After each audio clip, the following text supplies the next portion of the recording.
विवाहित हुनुहुन्छ भने सुन्नुहोस् है, सम्बन्धको लामो यात्रामा धेरै पुरुषहरूको एउटै गुनासो सुनिन्छ।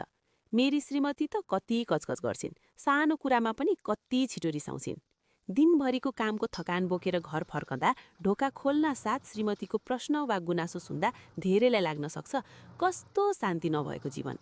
तर महोदय, एकछिन सोच्नुहोस् त, त्यो रिस, त्यो गुनासो र त्यो कचकच साँच्चै तपाईँलाई दुःख दिन मात्र हो त? हामी अक्सर शब्दको बाहिरी आवरण मात्र हेर्छौं, तर त्यसभित्र लुकेको भावनाको गहिराई नाप्न बिर्सन्छौं। यथार्थमा एउटी श्रीमतीको रिस भनेको उनको अहंकार होइन, त्यो त उनको समर्पण र अधिकार हो।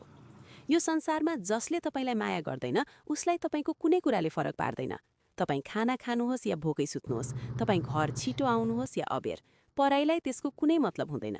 पराई मान्छेहरू सधैँ मुस्कुराएर शिष्ट बोल्छन् किनकि उनीहरूलाई तपाईसँग जीवन बिताउनु छैन। तर श्रीमती, उनी रिसाउँछिन् किनकि उनी डराउँछिन्। तपाई घर आउन 10 मिनेट मात्र ढिलो हुँदा उनको मनमा चल्ने आँधी कसले देख्छ?